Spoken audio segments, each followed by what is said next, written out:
There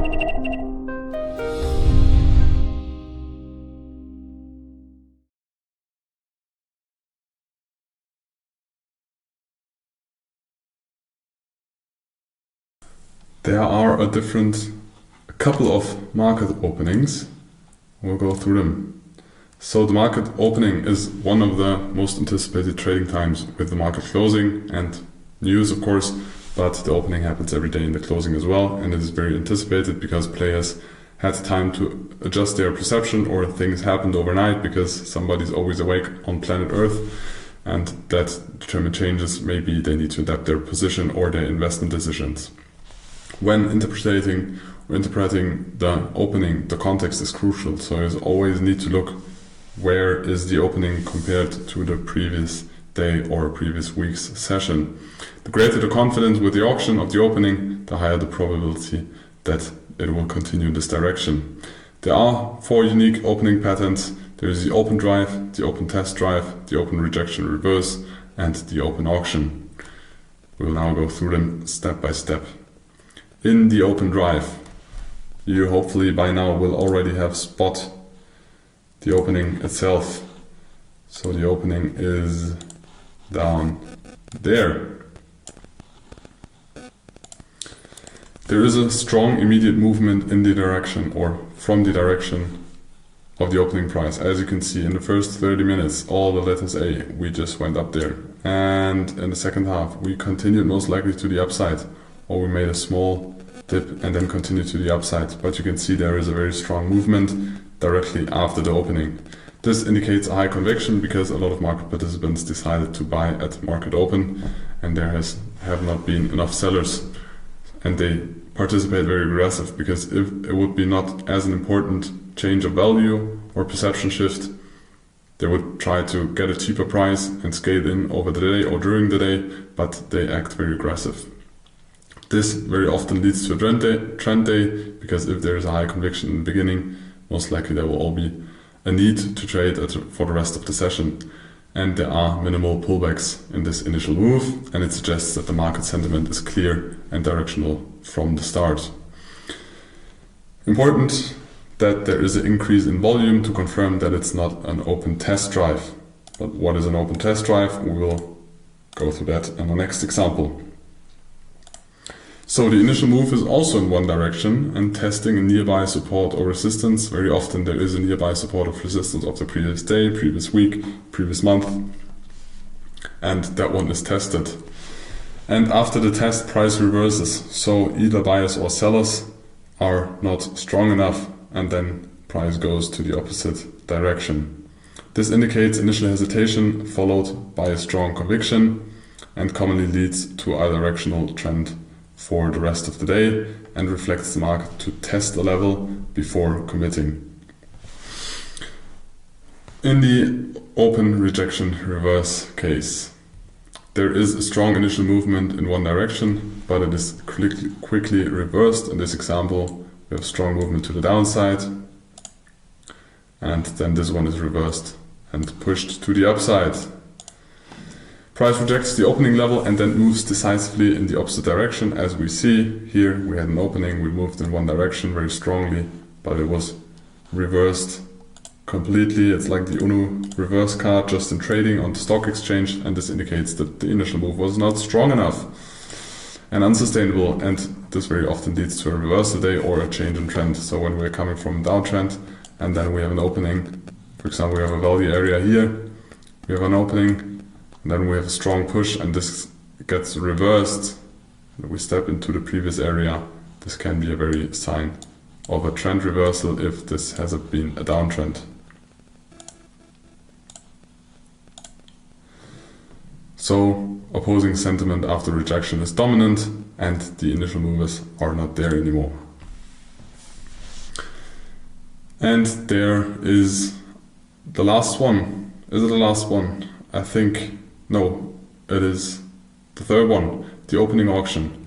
In the opening auction, there is no strong directional bias. Price just oscillates around the opening level. This is a paradise for scalpers, and it reflects balanced market sentiment, no immediate conviction or no dominance of buyers and sellers. This leads to a choppy and range bound movement initially, and price often stays within the defined range of the opening range or the previous day range.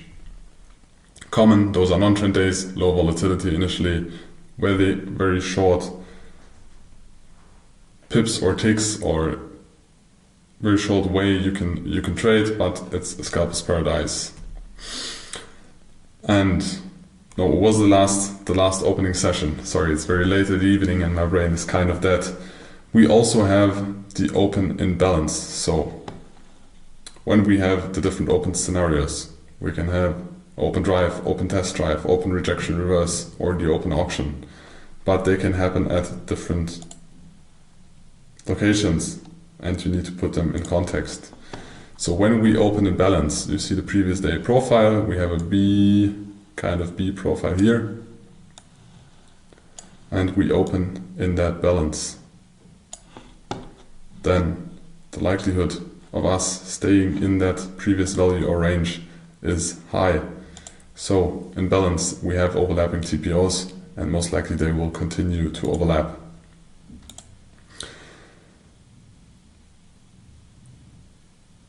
So the risk we take when we trade there are low because the previous day we already accepted this, over a long time we already accepted this price range, and the likelihood of us accepting this price range again during this day is very high. So the trading risk is low you take, but also the trading opportunities are kind of low because you try to scale in at the edges of the fair value, and in this case they are reached from the upside, but we are looking for trades to the downside, like we teached in the volume profile, or we look for breakouts or breakout tries or tests, and then when we got back inside we try to trade to the other side of the value area because the likelihood of us staying in balance is higher than just continuing to trend. The daily range probably will be within the previous day range.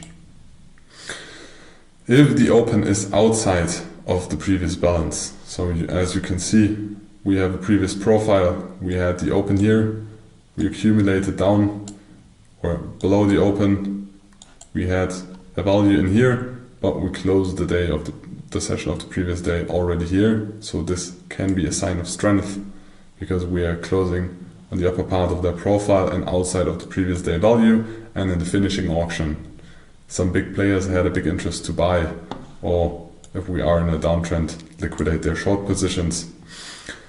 And on the next day we have another sign, we open above the previous day value, so it is another indication of strength because directly at the open then some very strong buyers step in. So we do a small retest of the value area, or most traded accepted area, the mountain.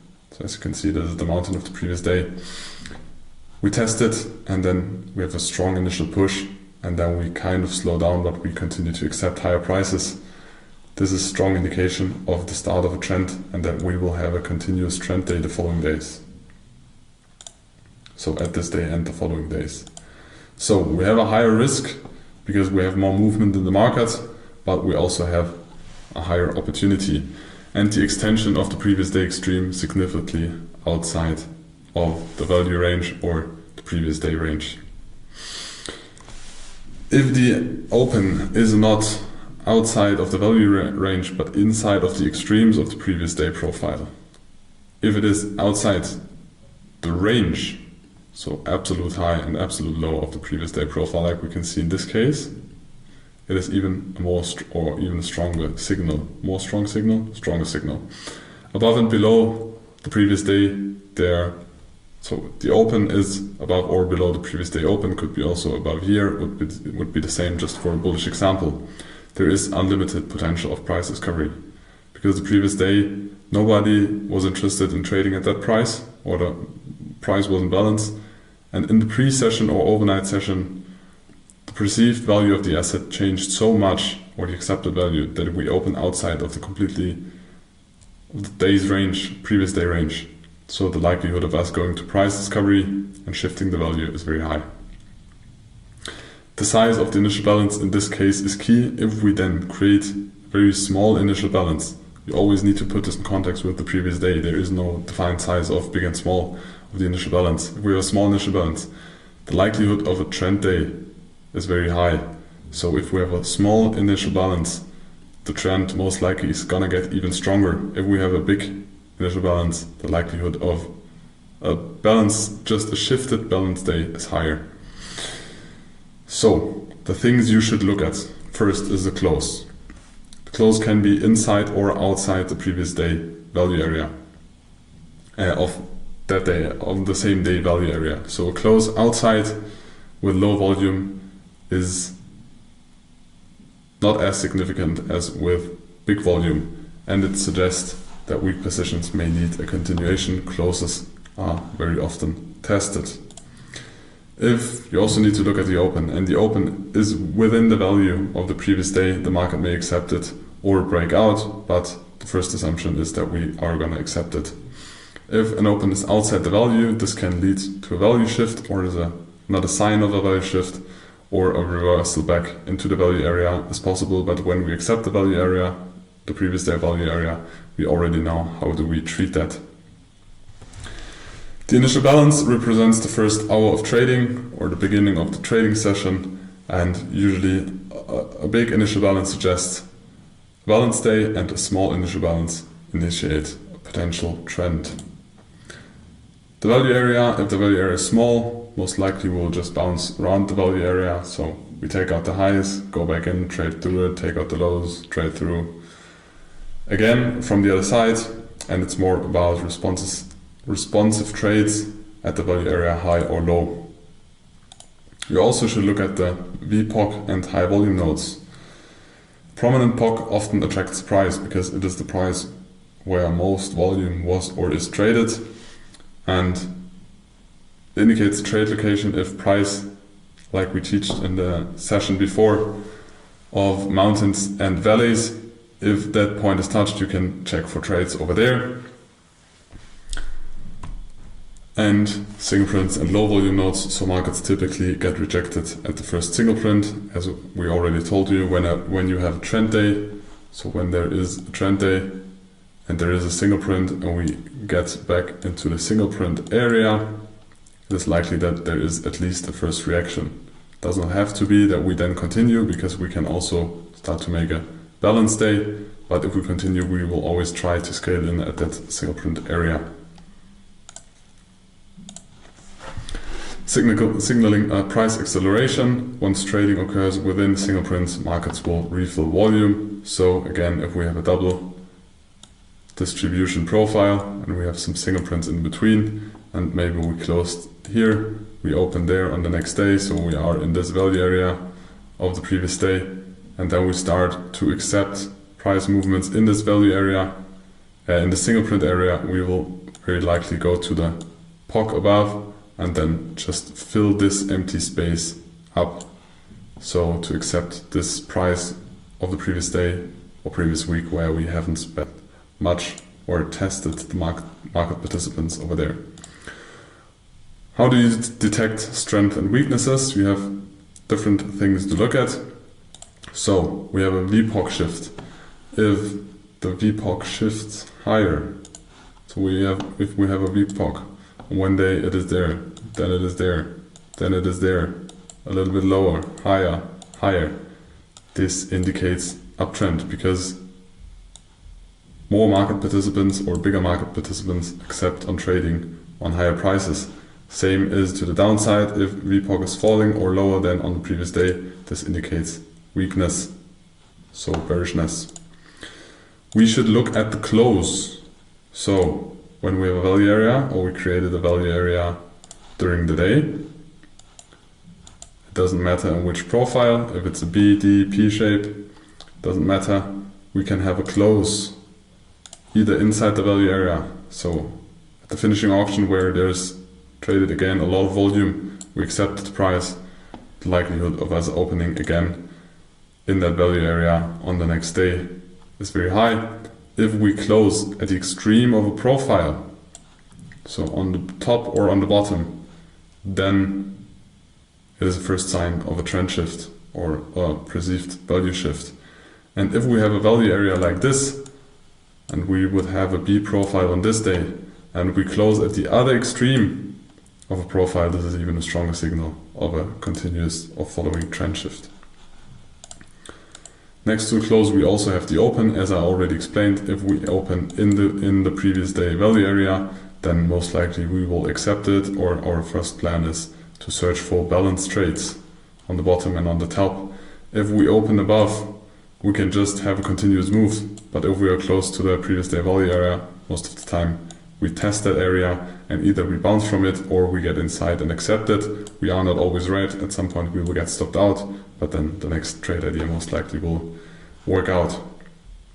So the open can just close to the inside of the value area, outside of the previous day value area, or outside of the whole profile. This is one of the strongest signals of an opening.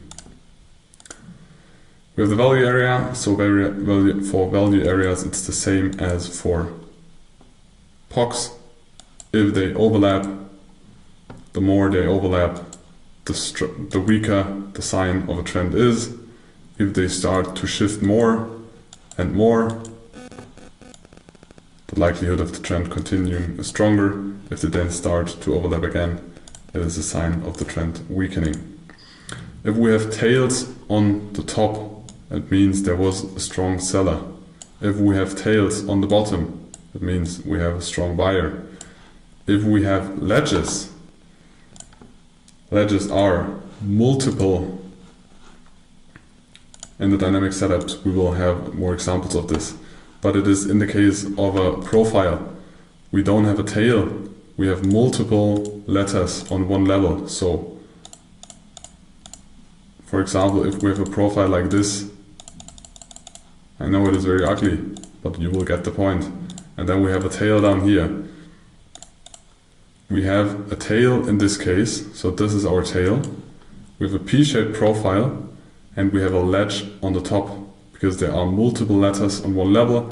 As long as we have more than one letter on one extreme, it can happen on the top and the bottom. In this case, we would also have a ledge down here. We don't want this because the likelihood of this getting taken out is very high, or price testing this area. We want strong highs and strong lows, and we only have them with tails.